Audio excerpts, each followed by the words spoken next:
La madrugada del miércoles 29 de noviembre, un nuevo misil balístico intercontinental fue lanzado desde Corea del Norte con el nombre de Hwasong-15, que alcanzó una altura de unos 4.500 kilómetros y recorrió 950 kilómetros antes de caer en el mar de Japón. El líder norcoreano asegura que su país ya es un estado nuclear de derecho y que además su nuevo misil puede alcanzar e impactar a todo el territorio continental de Estados Unidos. Algo que evidentemente prendió las alarmas internacionales, pero que aún algunos dudan de si realmente Corea del Norte ya tiene esta capacidad. Les saluda el día de hoy Dani Pérez Díaz, hoy por mi compañero Roberto de la Madrid. Esto es Detrás de la Razón. Y antes precisamente de ir al análisis de todo esto que aconteció hace algunos días, vamos a ver el siguiente material preparado por nuestro equipo.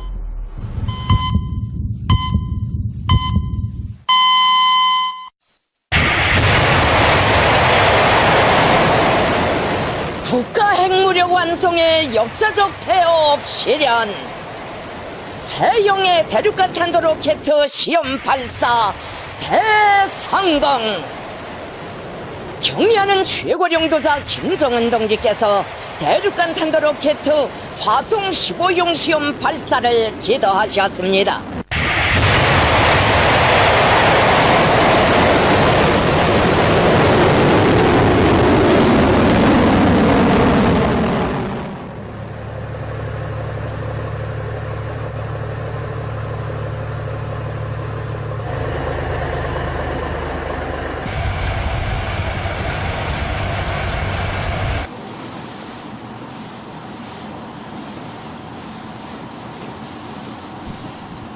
What I did.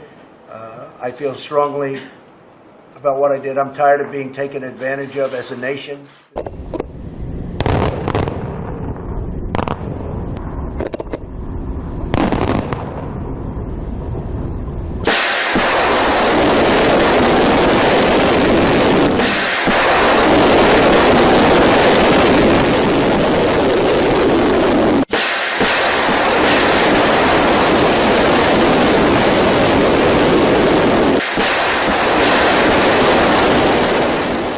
The provisional agenda for this meeting is non-proliferation, Democratic People's Republic of Korea.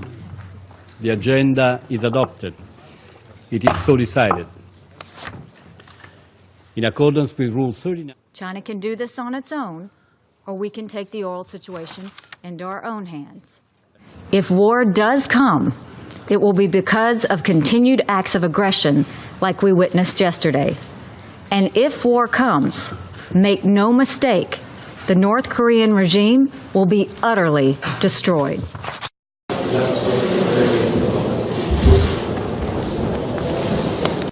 Кроме того, последние действия Соединенных Штатов как будто были направлены сознательно на то, чтобы спровоцировать Пхеньян на новые какие-то резкие действия. Потому что еще в сентябре нам американские коллеги так намекнули доверительно, но я уже не буду делать из этого секрета, намекнули, что следующие учения ожидаются только весной. И поэтому Северная Корея может воспользоваться этой паузой, чтобы тоже не делать каких-то резких движений.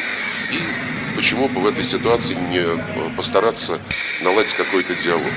Мы были обнадежены таким подходом. Вдруг, после того, как нам сказали, что следующие учения будут весной, они проводят внеплановые учения.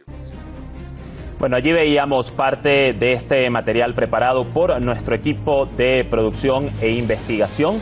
Aprovecho para hacer un agradecimiento a todo nuestro público que semana a semana está allí pendiente del análisis aquí en Detrás de la Razón.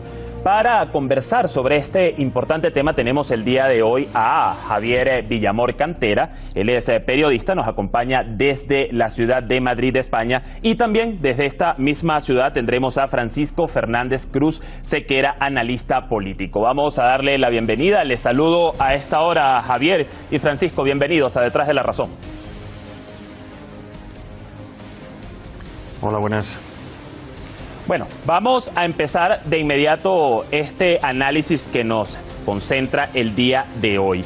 Luego de este último ensayo misilístico que acabamos de ver en el material y tras el anuncio del líder norcoreano Kim Jong-un de que su país ahora se puede considerar un estado nuclear de derecho, han salido al paso diversas reacciones, entre ellas dudas desde algunos de los actores como Corea del Sur, el mismo Estados Unidos, alegando de que quizás Corea del Norte no está de lleno preparada para, en un misil balístico, portar una ojiva nuclear y llegar al territorio continental estadounidense.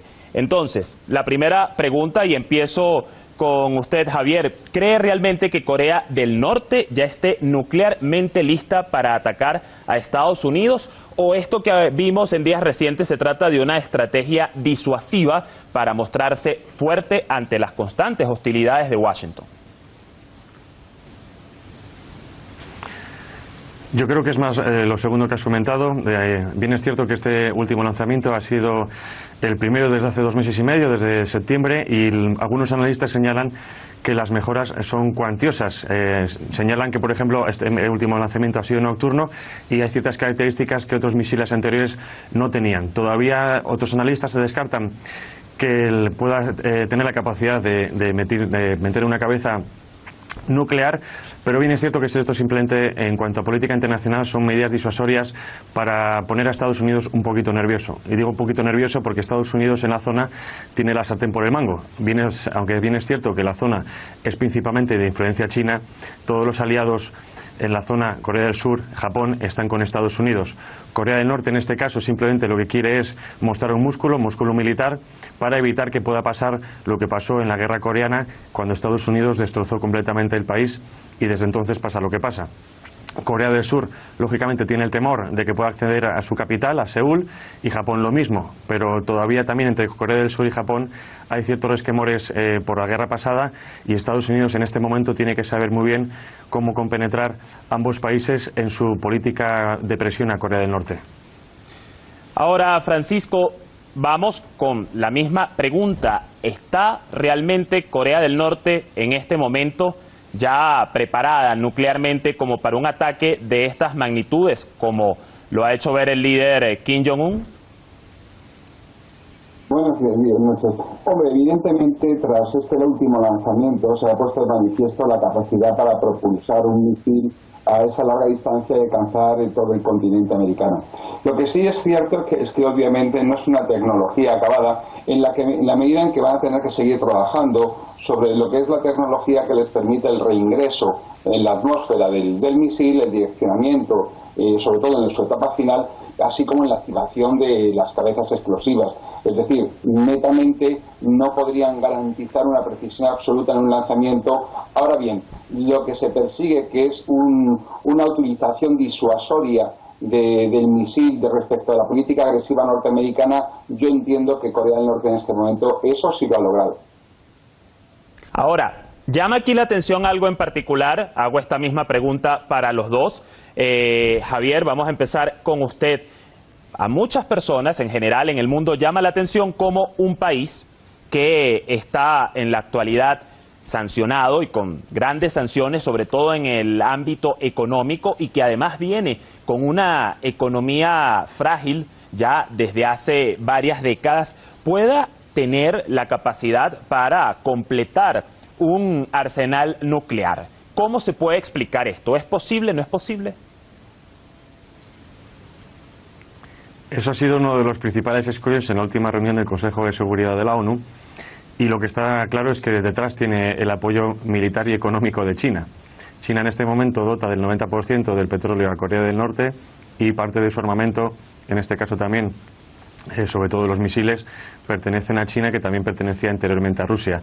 Ni China ni Rusia van a dejar caer el régimen. Sí que es cierto que también es un aliado incómodo. Como mucho dejarían caer a Kim Jong-un, pero nunca un régimen que es un régimen satélite para los intereses de ambos países.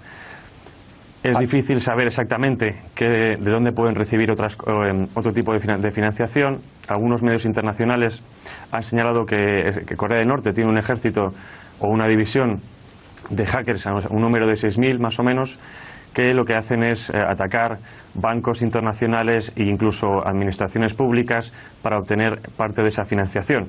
Hace poco el ataque, se rumorea que el WannaCry, que afectó a millones de ordenadores en todo el mundo, fue de esta división de hackers que se les llama Lazarus.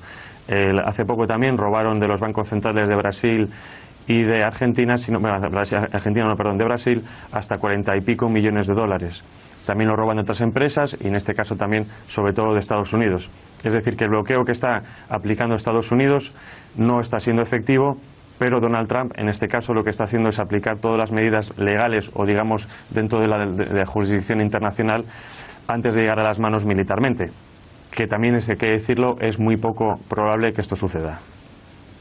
Ahora, Javier, comentas de que detrás de Corea del Norte puede estar China con un apoyo y un respaldo, pero precisamente puede ser o pudiera verse como contradictorio que China, que incluso ha estado fungiendo como un mediador, ha mostrado su preocupación netamente por lo que se pueda desencadenar en la península coreana, puede parecer contradictorio que apoye en este sentido a Corea del Norte, porque a la hora de estallar o de lanzarse una especie de misil que pueda desencadenar una guerra, pues China se vería evidentemente afectada cuando hablamos a nivel territorial, cuando hablamos a nivel político, económico, geoestratégico. Pero ha reducido sus compras en castigo. Exacto. Si bien es cierto que China ha votado a favor de las sanciones, como he comentado antes, necesitan a ese régimen al lado, porque lo que no le interesa a China y a Rusia, pero sobre todo a China, es que la península coreana se reunifique. En el caso de Corea del Norte tiene un gran yacimiento de materias primas muy vitales, en este caso metales raros, que están siendo buscados últimamente para tecnología puntera, y no puede permitir que eso caiga dentro de Estados Unidos. Digo de Estados Unidos porque si hubiese una reunificación de la península coreana, lógicamente estaría bajo la influencia principal de Estados Unidos. Corea del Sur tiene la tecnología y el capital humano, Corea del Norte aportaría la disciplina de trabajo. Y eso a China, si ya le es muy incómodo tener a Corea del Sur y a Japón cerquita, imagínese usted una península coreana completamente estadounidense. Quisiera ver la respuesta de esta misma pregunta de nuestro otro analista, Francisco. No sé si escuchaba parte de lo que decía Javier. Creo que habíamos perdido el contacto. Conversábamos de quién puede estar detrás de Corea del Norte, o mejor dicho, desde qué sector puede estar recibiendo apoyo Corea del Norte, un país sancionado, un país con una economía frágil, para poder tener la capacidad y completar un arsenal nuclear para un posible ataque. Javier mencionaba a China y quisiera precisamente la opinión de usted, Francisco, al respecto. O sea, ¿le conviene a China apoyar a Corea del Norte en el ámbito armamentístico? Bueno, China de hecho está soportando y está financiando de alguna manera la economía norcoreana en la medida en que sigue suministrándole petróleo, por ejemplo. Entonces, obviamente, como bien ha dicho Javier hace unos minutos, China no va a consentir bajo ningún concepto que la totalidad de la península coreana sea ocupada por Estados Unidos. Al fin y a la postre, Corea del Sur no es más que una colonia norteamericana y por lo tanto es un supermercado norteamericano y por lo tanto significaría colocar a las tropas norteamericanas o a sus tropas coloniales en la propia frontera de China. Eso evidentemente es una amenaza dado el conflicto que existe además en el mar de China con toda la zona económica y las islas, y también sería una amenaza potencial para el gaseoducto ruso que suministra a China y que recorre esa zona geográficamente cercana, ¿no? Por lo tanto, bajo ningún concepto, a pesar de que han votado las sanciones propuestas por Estados Unidos, con una mano al mismo tiempo y con la otra mano siguen manteniendo el régimen. Y la situación está clara. En la medida en que Corea del Norte no ataque a Estados Unidos, China va a respaldar a Corea del Norte, como se puso de manifiesto al término del 19 Congreso del Partido Comunista Chino cuando Xi Jinping ha viajado a Pyongyang. Y en consecuencia nadie va a tocar a Corea del Norte y pensando que China va a permanecer neutral. China va a ser beligerante contra quien ataque Corea del Norte.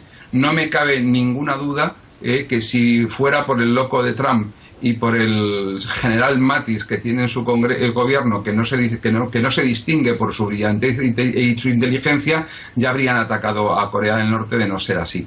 Pero evidentemente China no va a permitirlo, salvo que Corea del Norte fuera el país agresor, que entonces se vería forzado por las circunstancias a mantenerse al margen. Claro, tampoco va a apoyar una agresión desde Corea del Norte hacia Estados Unidos. Pero, Francisco, ¿qué consideras que detonó este nuevo ensayo misilístico de Corea del Norte cuando habíamos visto que desde su última práctica en septiembre, prácticamente 3 meses se había mantenido relativamente una tensa calma? Veíamos que incrementaron las sanciones por parte de Estados Unidos, desde la ONU, ejercicios militares por parte de Estados Unidos y Corea del Sur y Japón cerca de la zona de Corea del Norte. Pero ¿qué pudo haber detonado este nuevo ensayo? Yo estoy convencido de que no hay un elemento concreto que suponga que determine la práctica de un nuevo ensayo. No, existe la determinación norcoreana de convertirse en un Estado soberano que no permite en ningún momento apartarse de lo único que le garantiza a un país hoy día esa soberanía, que es el arma nuclear. Por lo tanto, Corea del Norte va a garantizar su independencia y su soberanía nacional a todo trance. Y estos 2 meses que han transcurrido sin hacer ninguna prueba, desde el Hanfong 14 a este 15, se debe fundamentalmente, como estaba diciendo en mi anterior intervención, a las necesidades de sacar conclusiones de los propios ensayos y seguir progresando tecnológicamente. No hay que olvidar que una de las cosas que se están consiguiendo con estos ensayos son unos avances tecnológicos mucho más rápidos de lo que suponían en Corea del Sur y en Estados Unidos en cuanto a lo que es conseguir esa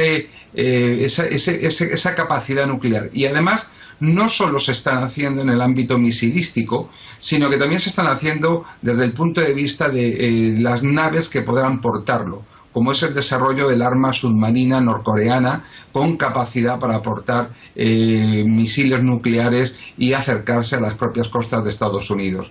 Por lo tanto, no creo que exista un determinante. Lo que sí está claro es que la política que está llevando Estados Unidos hasta el momento no es capaz de disuadir a Corea del Norte ni de convencer a sus líderes de que tienen garantizada esa soberanía y esa indemnidad.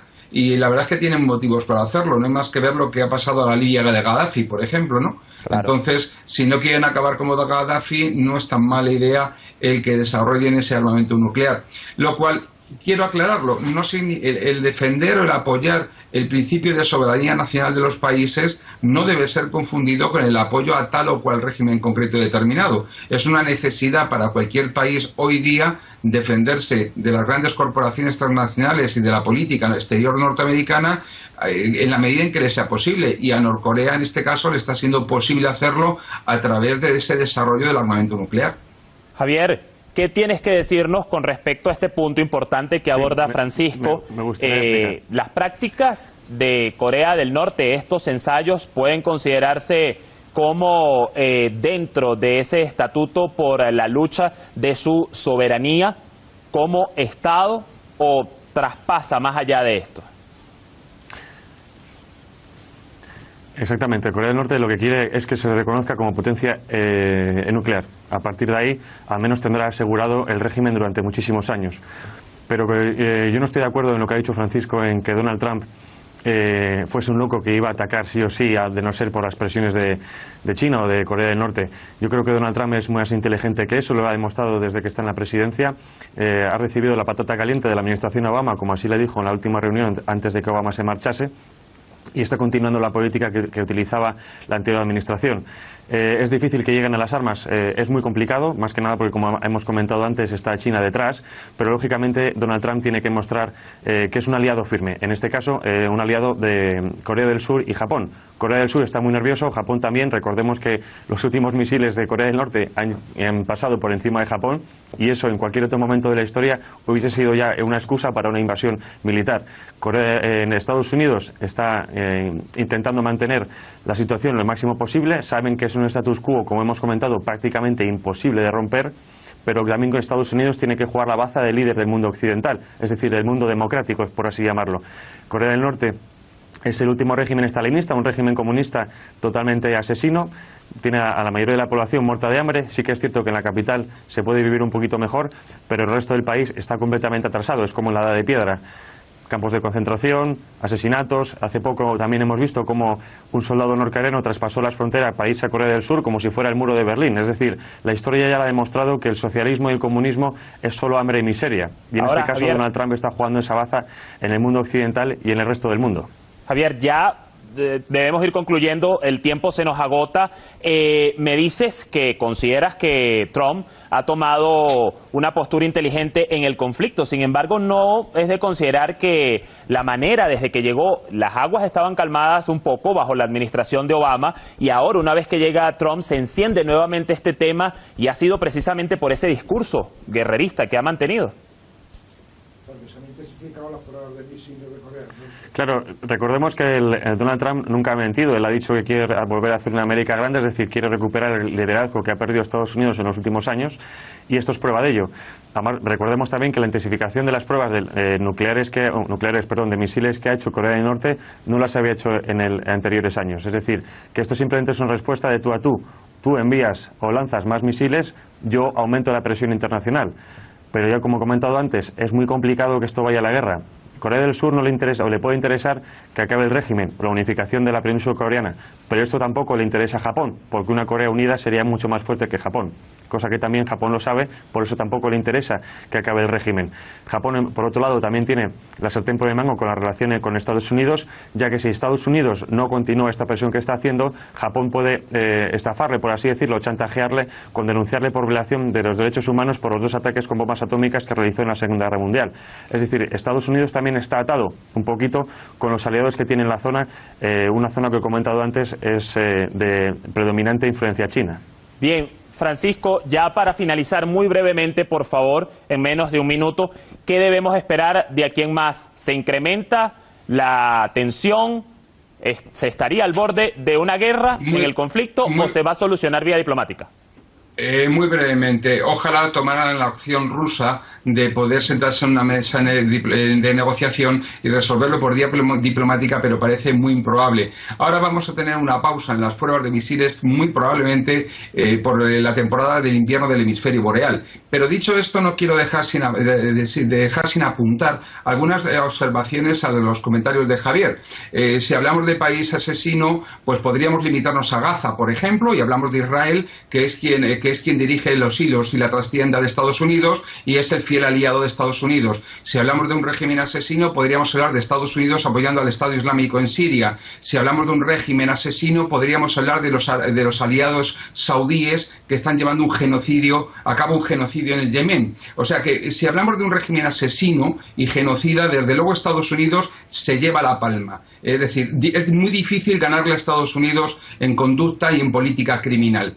Eso por un lado. Y por otro lado, no perdamos de vista el trasfondo comercial que esto tiene. Estados Unidos es un ejército que tiene un país y una gran industria militar que controla un país. Buena parte de la industria norteamericana está abocada a la guerra, a la fabricación de armamento. El 50% del presupuesto mundial de defensa es norteamericano. Por lo tanto, ellos también están aprovechando esta situación para venderle armamento a Japón, como ha hecho Trump en su gira por Extremo Oriente. Por lo tanto, no perdamos de vista la dimensión comercial, de lo de hacer dinero aprovechando una tensión que efectivamente, tal y como apuntaba usted, se ha recrudecido a raíz precisamente de la llegada de Trump a la Casa Blanca. Con Obama esto estaba ocurriendo en una menor medida, se mantenía un cierto status quo, pero parece ser que el señor Trump sirve a los intereses de quienes le han puesto en el cargo, y evidentemente quienes le han puesto en el cargo son los ricos de este país, los grandes ricos, los grandes propietarios, los tecnócratas, el complejo militar, y evidentemente no solo se conforma con bajar los impuestos en el ámbito interno, sino que también aumenta las ventas y la tensión en el exterior para generar un negocio basado en el dolor, en la sangre y en la muerte. Debo cerrar, ya el tiempo se nos agotó, lamentablemente un tema que da para mucho más. Agradezco tanto a ti, Francisco Fernández Cruz Sequera, y a Javier Villamor Cantera, ambos hoy desde Madrid, España. Hasta una próxima oportunidad.